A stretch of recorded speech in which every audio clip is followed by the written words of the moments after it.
আজকে তৈরি করেছি চিকেন মোমোজ। মোমোজ খেতে কার কেমন লাগে জানি না, তবে আমার কিন্তু বেশ ভালো লাগে। আমি কিভাবে বাসায় চিকেন মোমোজ আর চিলি সসটা তৈরি করি সেটি আজকে আপনাদের সাথে শেয়ার করব।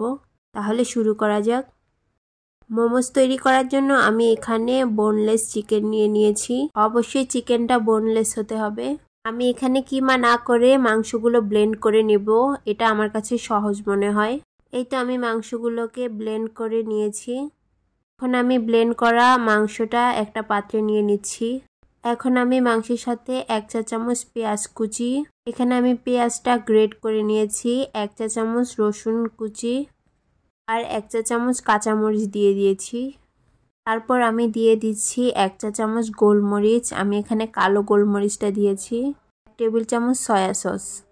তারপর আমি এখানে গরম তেল দিয়ে দিয়েছি 3 টেবিল চামচের মতো। সব কিছু ভালোভাবে মিশিয়ে নেব। আপনারা চাইলে এখানে সামান্য পরিমাণে লবণও দিতে পারেন। এই তো আমার মিশানো শেষ।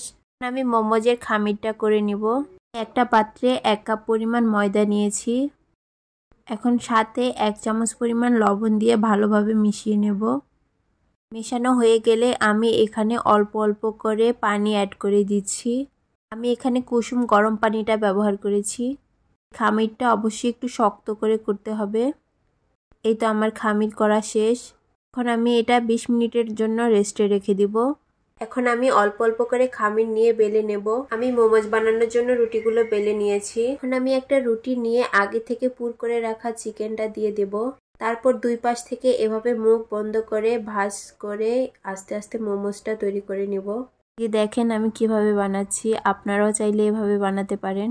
তো আমার একটা মোমোজ বানানো প্রায় শেষ। আমার কাছে এই পদ্ধতিটা খুব সহজ মনে হয়, তাই এভাবেই আমি মোমোজ বানিয়ে থাকি। এখন বাকি মোমোজগুলো এভাবে বানিয়ে নেব। এই যে আরেকটা করে নিচ্ছি। আমি যেহেতু সব সময় মোমোজ তৈরি করি না আর অতটা এক্সপার্টও না, আমার কাছে যে পদ্ধতিটা সহজ মনে হয় ওই শেপে সবগুলো মোমোজ বানিয়ে নিয়েছি। এই তো আমার বানানো শেষ। এখন এগুলো ভাপে দিব। ভাপে দেওয়ার জন্য আমি এখানে রাইস কুকারে ছাঁকনি নিয়ে তেল ব্রাশ করে নিয়েছি। তারপর এগুলো বসিয়ে দেব। এখন আমি চিলি অয়েলটা বানিয়ে নেব। আমি একটা পাত্রে 2 টেবিল চামচের মতো শুকনো মরিচ গুঁড়ো নিয়েছি। সাদা তিল দিয়েছি 1 চামচ, 1 টেবিল চামচ গুঁড়া মরিচ। এরপর হাফ কাপের মতো গরম তেল দিয়ে দিচ্ছি। এরপর সবকিছু মিশিয়ে আমি এখানে সয়া সস দিয়েছি 2 টেবিল চামচের মতো। সবকিছু মেশানোর পরে ছাঁকনি দিয়ে ছেঁকে নিলেই তৈরি হয়ে যাবে চিলি অয়েল। আমার কাছে এভাবেই খেতে ভালো লাগে, তাই আমি ছেঁকে নেইনি। আমি কিন্তু এখানে 1 টেবিল চামচ রসুন আর 2 টেবিল চামচ টমেটো সস মিশিয়েছি, ভুলবশত স্কিপ হয়ে গেছে। আর মোমোজগুলো কিন্তু তৈরি হয়ে গেছে। এখন সার্ভ করার পালা।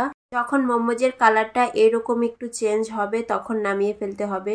এই তো আমি সবকিছু সাজিয়ে নিয়েছি। ভিডিওটি ভালো লাগলে অবশ্যই শেয়ার করে দিবেন।